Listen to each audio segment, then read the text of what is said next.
ऐसा तुम पहले नहीं हो। लड़की है। तुमको समझ में नहीं आ रही बात है? अबॉर्शन करा दूंगा। लड़का चाहिए होगा आपको? नहीं, लड़का नहीं, लड़की ही चाहिए थी।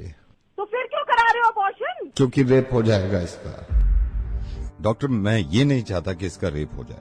I am so sorry doctor, मैं नवेद बोल रहा हूँ रेडियो मिर्ची से, और मुझे मालूम है कि आपके पास कॉल्स आती होंगी, लेकिन उनकी वजह यही होती होगी कि मैं दहेज नहीं दे सकता या मैं लड़की को पढ़ा नहीं सकता। लेकिन अब कॉल्स आया करेंगी और वजह ये हुआ करेगी डॉक्टर कि मैं अपनी बच्ची को पैदा नहीं होने देना चाहता क्योंकि इसका रेप हो सकता है। दिल्ली में 8 महीने की बच्ची का रेप हुआ। 8 महीने की बच्ची होती कितनी, अगर वो तंदुरुस्त ना हो, इंसान के एक हाथ में आ जाती है। उसका रेप हुआ है। I'm sorry, मैंने आपका वक्त भी ले लिया, लेकिन मैं बताना चाह रहा हूं सबको कि ये होने लगेगा, वरना इस चीज को बंद करवा दो। मेरी समझ में नहीं आता कि ये स्लोगन देखने के बाद लोग खुश हो जाते हैं, बेटी बचाओ बेटी पढ़ाओ।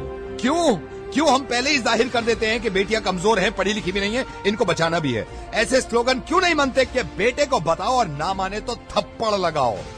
और जितने लोग इस बात को मानते थे ना कि लड़की घर से बाहर निकलती है तो रेप होता है, उसके रिश्तेदार ने बेडरूम में घुस के उसकी बच्ची के साथ रेप किया।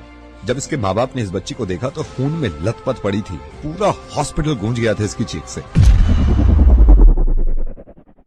और हिंदू मुस्लिम, आप करते रहिए अपना काम एक दूसरे को बुरा भला कहने में और जुलूस निकाल के एक दूसरे को मारने में। अगर शर्म है ना थोड़ी सी, तो इनसे ज्यादा खतरनाक जो हमारे मुल्क में हो रहा है कि बच्चियों के रेप जो करते हैं, उन जानवरों को जाके सबक सिखाओ, इतनी भीड़ ले जाकर।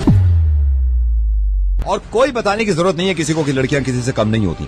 जब आप किसी को ये बताते हैं कि लड़कियां किसी से कम नहीं है, इसका मतलब यह है कि कहीं ना कहीं पहले से ही दिमाग में हमने ठूस रखा है कि लड़कियां कम होती है।